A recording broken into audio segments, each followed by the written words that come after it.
Good afternoon. I am very happy that I have come to PHEL.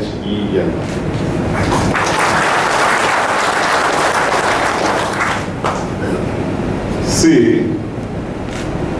PSUs, public sector units, started in the first decade of India's independence for serving some 7 basic interests of Indian founders.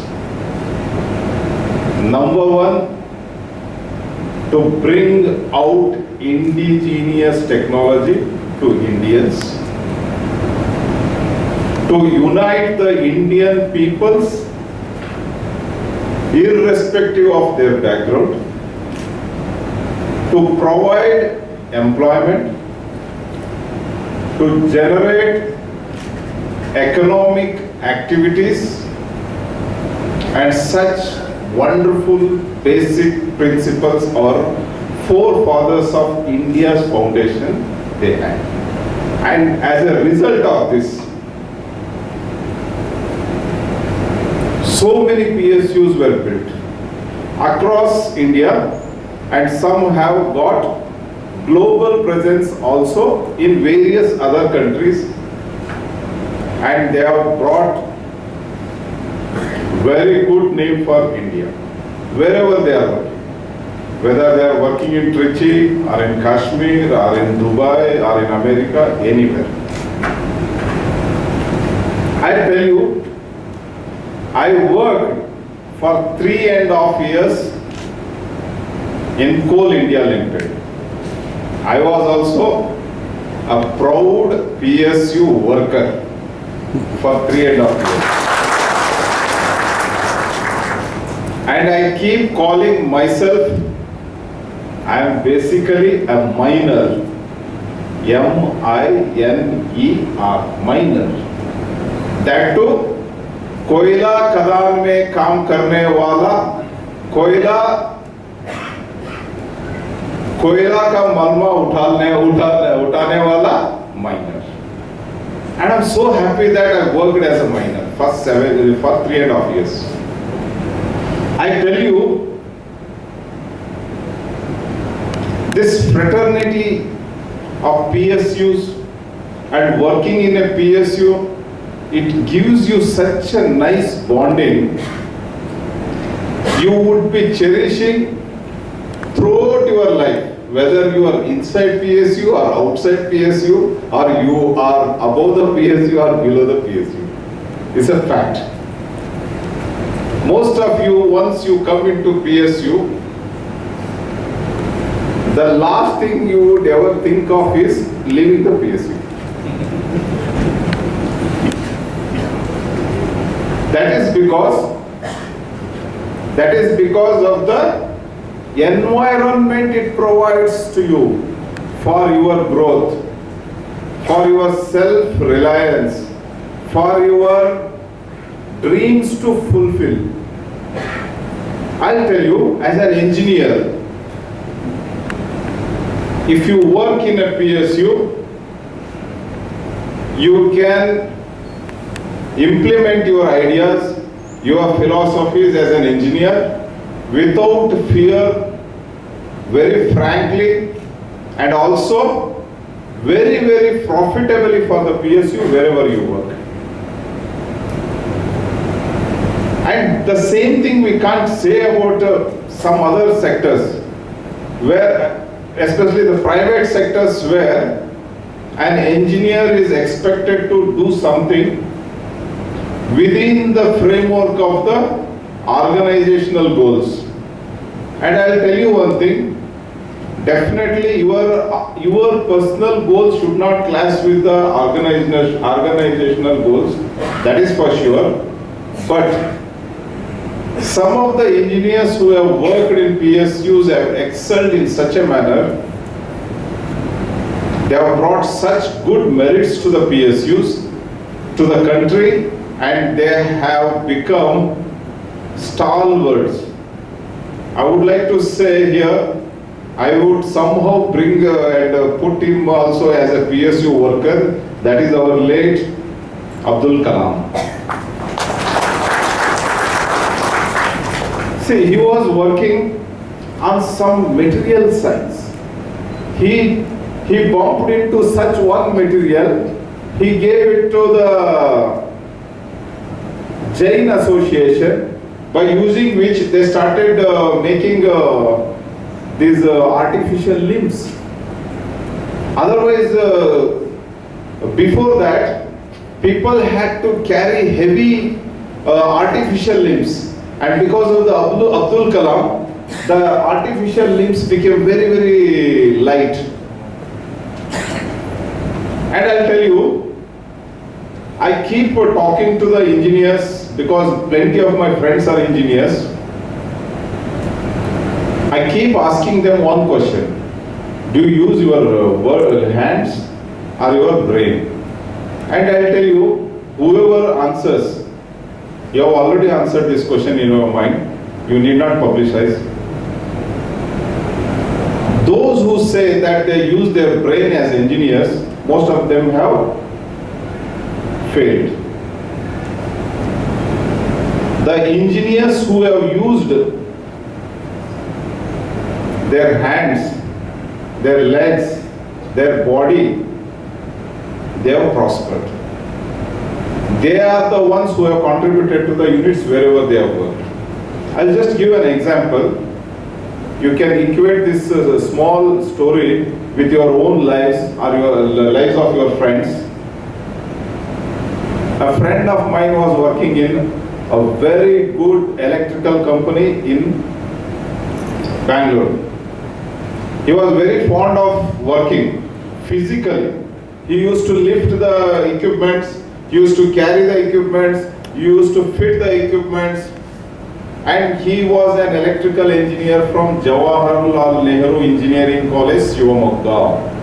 He was not, he was from that college. And his boss, who was a deputy general manager, was very fond of using his brain. He used to use his brain often, and each and every time he used to use his brain only. And I'll tell you one thing, this guy used to offer himself for any field work, and he used to go work, come back. He used to go for erection of the turbines, installation of turbines, and while going on such occasions, from a general electrical company engineer with whom this company was working, an Indian company, he learned the art of synchronizing electricity, just generated electricity, to the national grid. He learned that art of it from a general electrical engineering company engineer. And how did he learn it? That guy was doing that work. It was late in the night. He was unable to do it properly, and things were going wrong. This guy wanted to assist him late in the night. The pact was between the two. After the work only they would retire for a beer. So this guy was hell-bent on finishing the work early so that they can sit out for a mug of beer. And this guy, this Indian guy, that guy from Shimoga, he learned the tricks from that engineer, and he did it successfully. And you know what happened at the end? That guy was so happy. And on other 2-3 occasions, he took this guy for his assistance for synchronization. And he learned the art of synchronization. Then that general electrical engineer, he offered him, would you join our general electrical company if our company gives you a job? He said, I will join. He joined General Electrical Company, and he is a technical director. He lives in Canada, and now he is a citizen of Canada. He earns more than 10 crore rupees a year, and his deputy general manager, he still earns 60 to 70,000 rupees per month, and he is using his brain.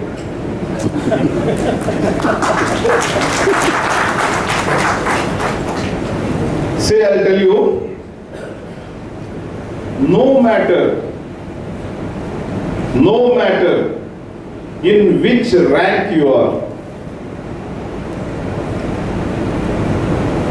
whether you are just entrant, junior engineering trainee, or assistant executive engineer, or general manager, whatever, please allot at least 1 hour, if not 1 hour, half an hour, to use your hands. If not for anything, to lift your bag. Lift one equipment in a day. Like just to pick up one equipment which is in your shop floor or which is under your purview, you carry it. Carry it from the store to the place of using, or to the place of erection, or to the place of keeping. Why I tell you? The smell of the equipment, the weight of the equipment, the warmth of the equipment makes you a real engineer.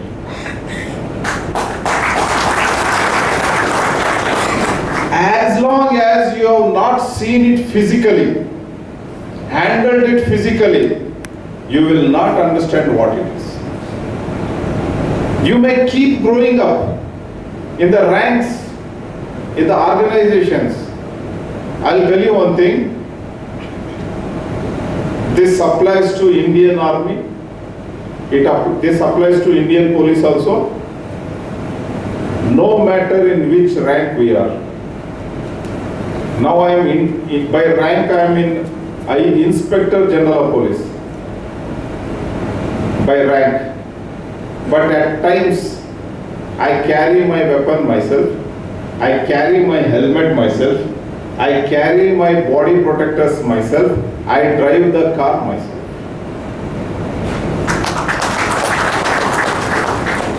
Why? Because if I know the weight of the equipment, the weight of the weapon, I can handle it in an emergency easily.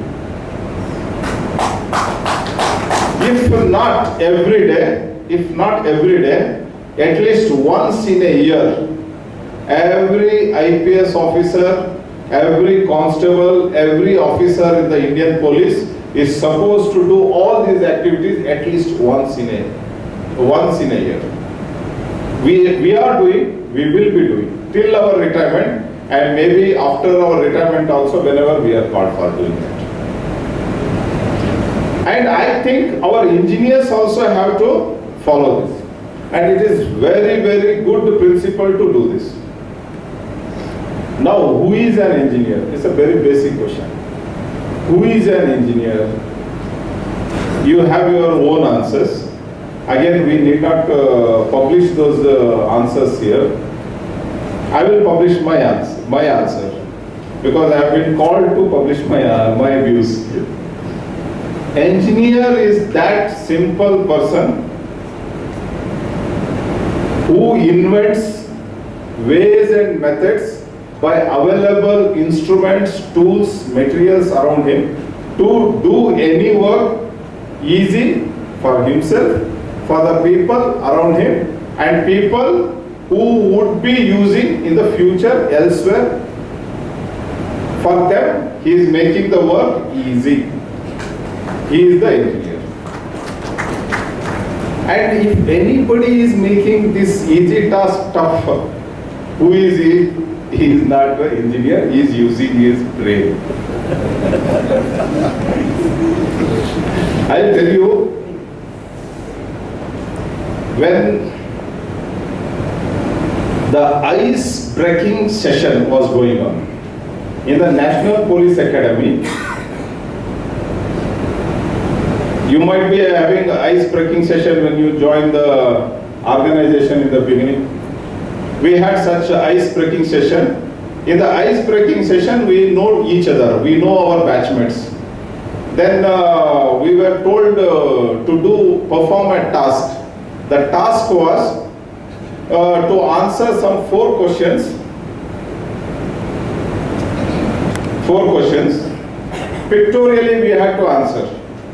And one of the questions was, which organ of your body, which you rate which of your organs as the number one. And most of the people had put brain as number one.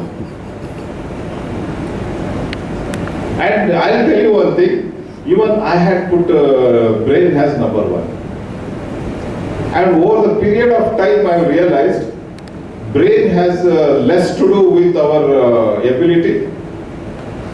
Brain has less to do with our ability to live happily. Brain has less to do with our being ourselves. But I'll tell you one thing, brain is a silent advisor to ourselves. Brain is a silent nudger. It's nudging us to do some good things. Without brain we can't do anything. But without using our hands and limbs, if we think we can do anything, then it is wrong. That is what I just wanted to convey to you. Now, today we are remembering one of the greatest engineers of our India, Sir M. Vishveshwaraih. And incidentally, I live in the area called Sir M. Vishveshwaraih Layout in Bangalore. Okay. See, when I was in 6th standard or 7th standard, biography of Sir M. Vishveshwaraih was a textbook for us. We had to read it. It was something like 120 pages book.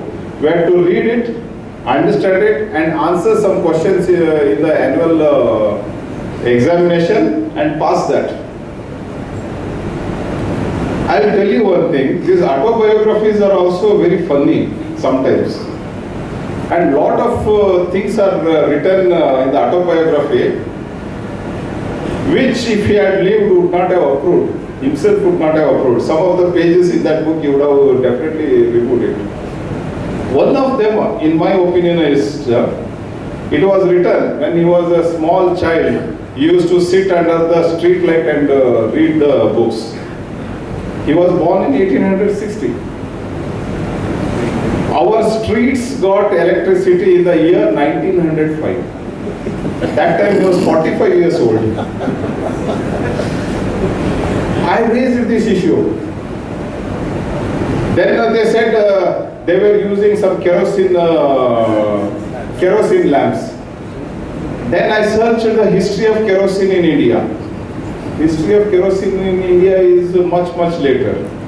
It was not in the 1860. Kerosene was very costly. If you people understand that period, 1860. Then they said, oh, no, not kerosene. They were using til ka tel or groundnut oil. Then I searched whether it was done in those villages.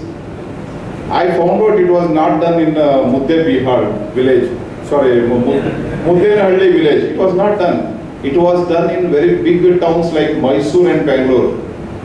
Not in Muddenahalli. Then why this story has been pushed into this book while writing about such a great person? I'll tell you, these writers are also very funny. They create some such telltale stories. Sometimes they, in the spirit to increase the image of the great personalities, in the minds of doubting Toms like me, they bring down the image of the great personalities. And there you might have heard one more story about Sir M. Vishveshwaraih. In some foreign country he built a dam and he put one stone there, on that it was written India. If that stone is removed, the whole dam would collapse. Have you heard this story? You have not heard this story. Maybe we were studying that textbook, that is why such stories are known to us. And there is one very beautiful song in Kannada. Kaiyallagadu endu ಕೈಯಲ್ಲಾಗದು ಎಂದು ಕೈ ಕಟ್ಟಿ ಕುಳಿತಿದ್ದರೆ ಆಗುತ್ತಿತ್ತೆ ಕನ್ನಂಬಾಡಿ ಕಟ್ಟೆ. If Vishveshwaraih sat like this, saying that I won't use my hands, I can't do it, was it possible to build a Kannambadi Katte? Kannambadi Katte is Sri Krishna Raja Sagara Dam. The dam constructed across the river Kaveri is called Kannambadi Katte. Because Kannambadi is name of the village and Katte is dam in Kannada, and it is a Appata Kannada word for a dam. And then what happened? One great historian came. His name is Sri Nanjundaswami. He released his book just 2-3 months back. That book is available in Sapna Book House. Has anybody heard about Nanjundaswami? Okay, very good. He has written the book titled Nanna Kate, Kannambadi Katte Heluva Kate. Means that Kannambadi Katte, the KRS dam, or Brindavan Sagar, Brindavan garden mein jo dam hai, that is called Kannambadi Katte. That dam is telling the story. Its biography. It is telling its autobiography. It is written by Nanjundaswami. And Nanjundaswami says, for our utter surprise, there is not a single iota of evidence to prove that Sir M. Vishveshwaraih is involved in designing or implementation or erection of Kannambadi Katte. Very, very strange. But as a child, as an engineer, I grew up listening to the stories that M. Vishveshwaraih is responsible in construction of that dam. And when this information was told to the people in the year 2010 or 11 by one Mr. Ragottama Hoba, he is a Kannada writer. He is also a research scholar. When he told this story that he is not responsible for construction of that dam, then everybody started abusing him. Oh, you are slandering a great name like Sir M. Vishveshwaraih. What a useless fellow you are.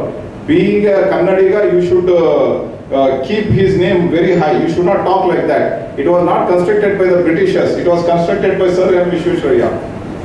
Then he stopped writing about it. He stopped talking about it. When Nanjundaswami, he started telling the same thing again in the year 2017. Then people started saying, yes, this may be true. People have not said what Nanjundaswami is telling is truth. They have started saying this may be true. Because what happens, now I will tell you. Steve Jobs, whether it was his idea to have a thumb impression or fingerprints as a fingerprint sensor iPhone, or to develop so many applications for iPhone, or to have so many facilities in iPhone, whether it was idea of only Steve Jobs. Steve Jobs himself says in one of his speeches, it is not his own idea. But you read the books written about Steve Jobs. So many facts and figures are attributed to Steve Jobs regarding iPhone, regarding Apple company, to an extent that the whole thing was done by Steve Jobs.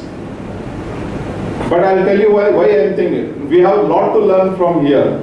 Two stories. One is story of M. Vishveshwaraih, and the one is story of Steve Jobs. This is very much required for engineers. Why I'll tell you. Some of your friends have earned Padma Shri award, right? Is anybody is here who is a Padma Shri here? No. Most of you who will reach higher ranks, I'm sure you will get Padma Shri, later Padma Vibhushan. Please keep your profile properly written. Properly written.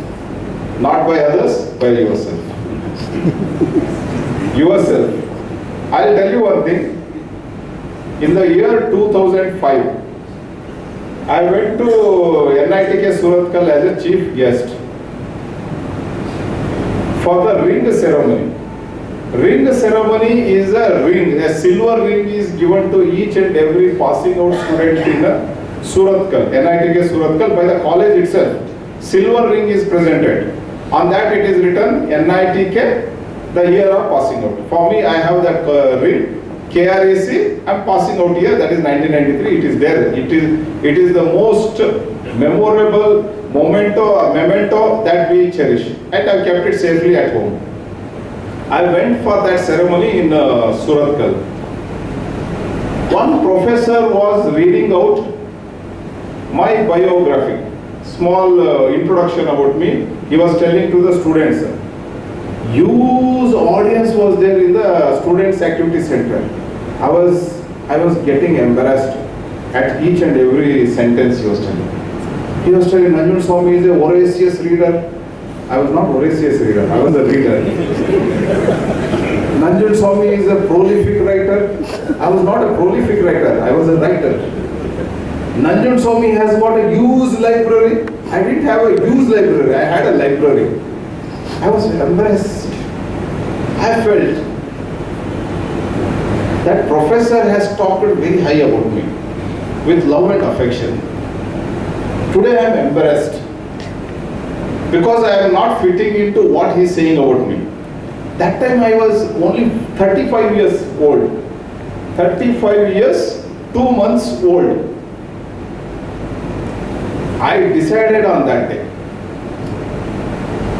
Whatever he has said about me, I should fulfill all those things.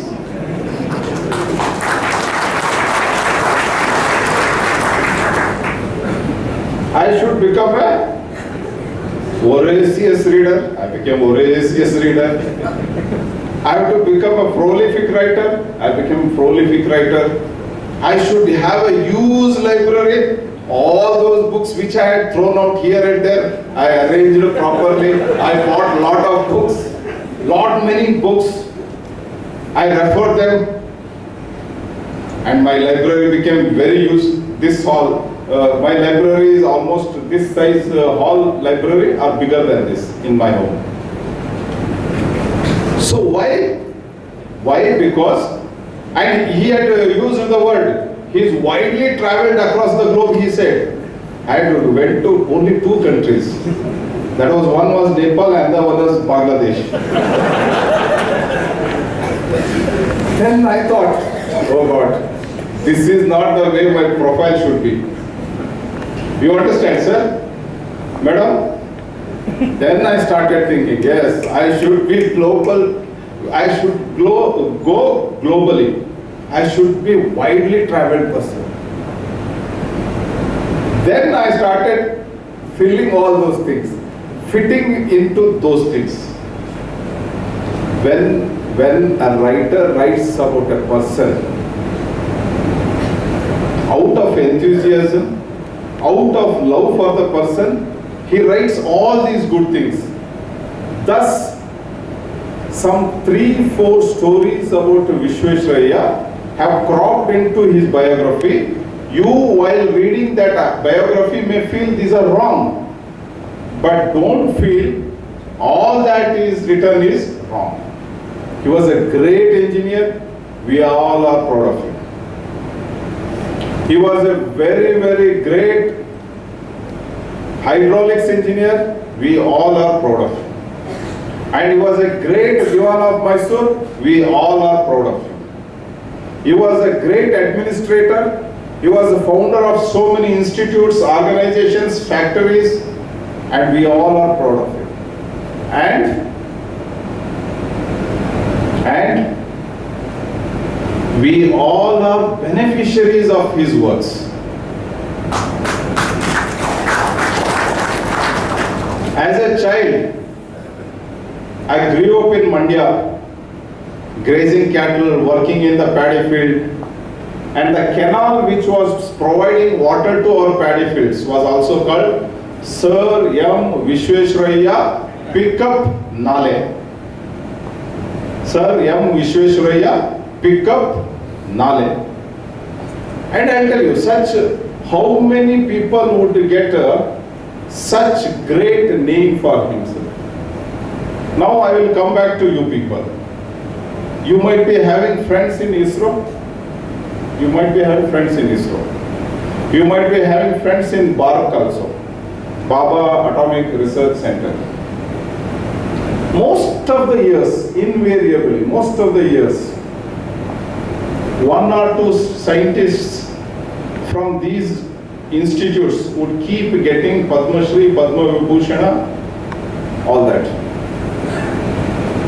Now, you said nobody has got Padma Shri here in this hall, right? Now you people start working towards that. You people start filling up your profile like that. See, I'll tell you, you start assuming that I should do like this, and you will assume, you will do that. Now I'll tell you, engineers, be engineers all the time, 24 hours throughout your life. Now I'll tell you what you have to do and how you can be.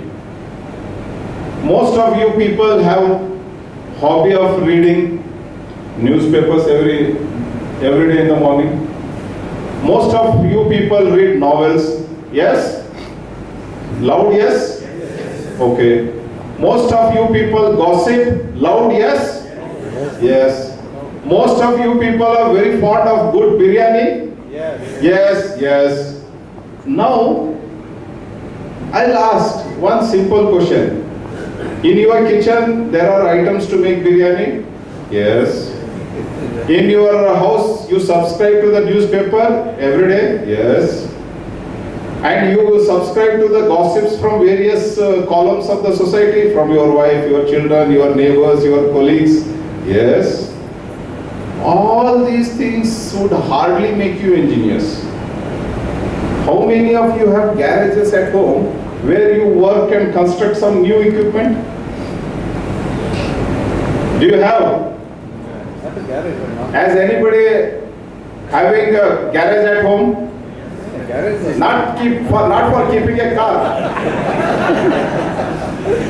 Garage is not a place for parking the car. Garage is a place for working. It's a workshop. Okay, now I'll put the Indian word for garage. American word for workshop is garage. Indian word for garage is workshop. Do you have a workshop at home?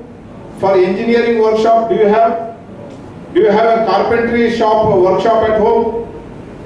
Do you have a material science workshop at home? Do you have a, foundry shop? Do you have? No. I'll tell you one thing. It's not too late. Start allotting one table as a workshop. Start dedicating one room as a workshop, where you will go, use your brains, use your hands, use your limbs to tighten, hold things, start doing carpentry. Please do carpentry. Make your chair yourself. Make your table yourself. Start learning Bosch tools. How many of you have Bosch tools at home?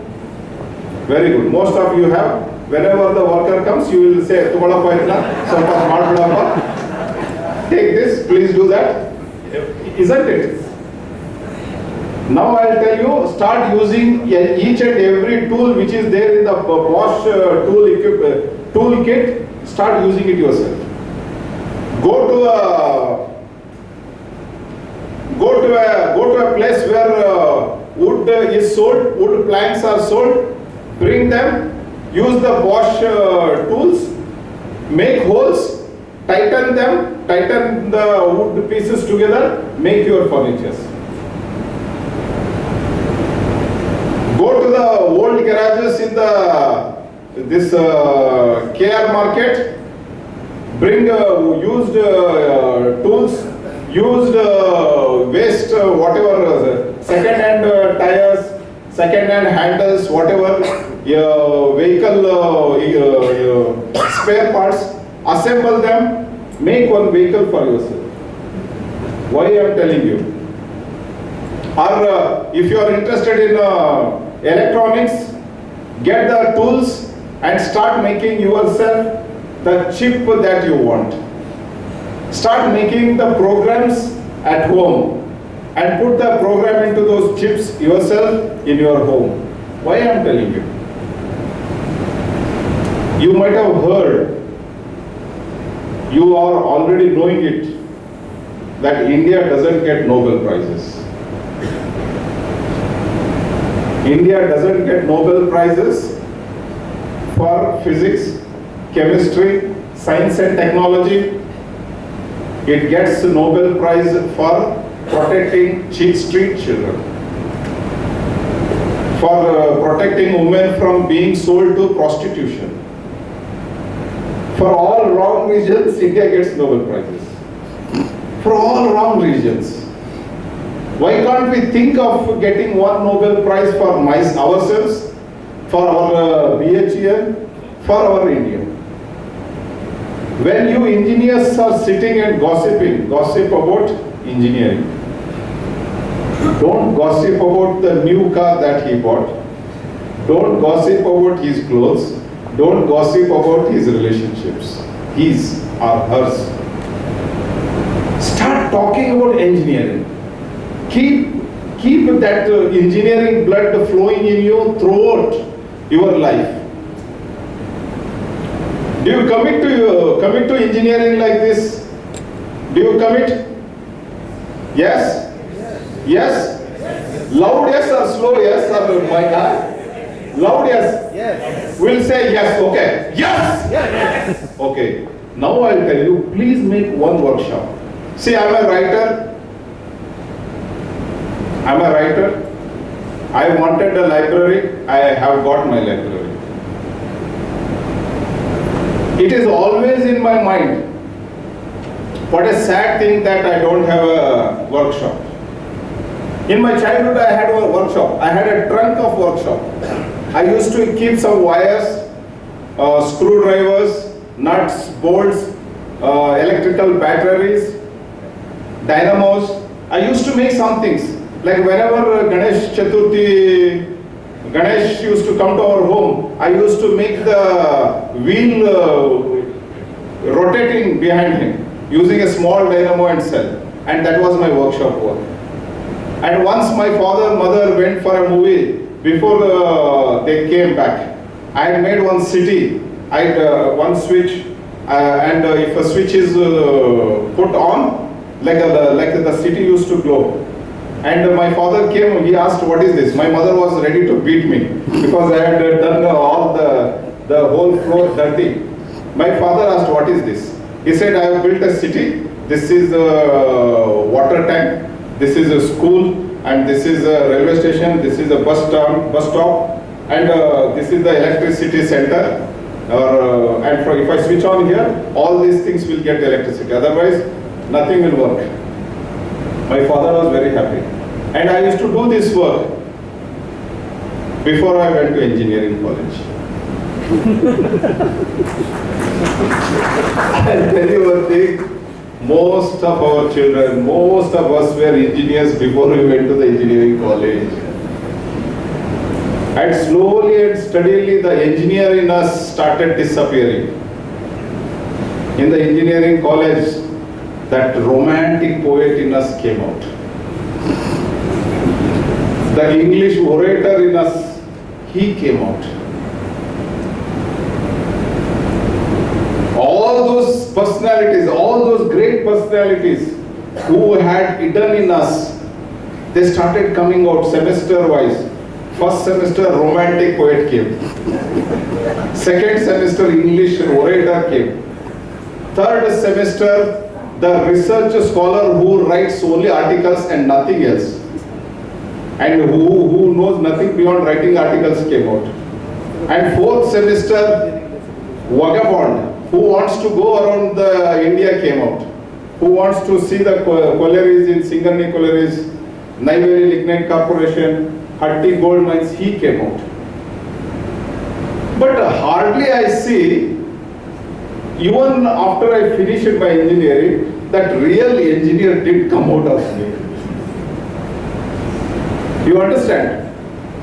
Now, I think it's a high time that engineers have to live like engineers and engineers have to have a workshop at home, in their car.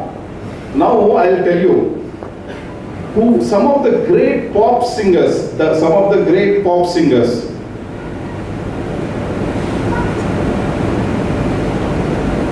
they have studio at home. One room is dedicated for recording their songs. Some of them who are very crazy, they have made their vehicle as their studio. While driving, they will start singing and everything is recorded and it is ready for beaming onto the YouTube or on TV elsewhere. Most of the pop singers, they have such facilities. And writers, always they have pen, one notebook, and today they have a smartphone. They will write on the smartphone itself and they will post it on the Facebook, on WhatsApp, on the YouTube. They will sing whatever they have written, they will sing and post it on the YouTube. I do it. But as engineers, why are we not using our hands? Am I making any sense? Okay, thank you. I am very happy. Now, I think I've spoken out my mind. I don't have much to say, I think. But Ritesh, am I supposed to speak about that also? Huh? Just I will go through 12 slides of evidence-based management. Is it okay? Yes, sir. Only 12 slides. I don't want to go beyond that. And before that, I would like to tell you, there's something called nudging. Do you know what is nudging? Sir, nudging? You all know, I'll tell you, engineers are such smart people. If they know, they will not tell. If they don't know, very happily they will not tell. It's only the writers who want to say, tell for everything. Okay.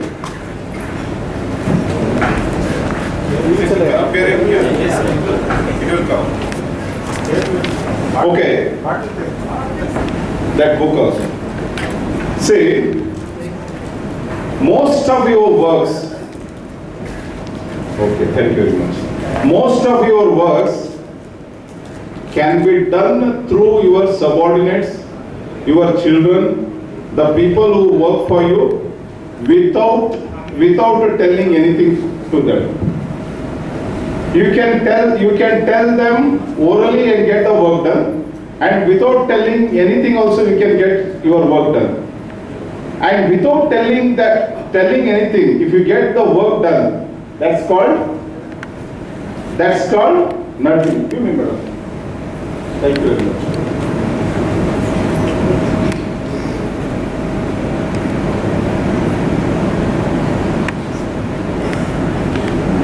Okay, I am seeing so many programs, schemes and projects of various universities, academies, institutes, companies and governments are made, planned and executed many times without suitable evidence-based management. Like some scheme will be implemented in a company, some project is made in a company without evidence-based management. What is evidence-based management? Evidence-based management is based on good and qualitative decisions based on a combination of critical thinking and the best available evidence. Let me stress upon the quality of evidence. A disregard for that would result in bad decisions based on unfounded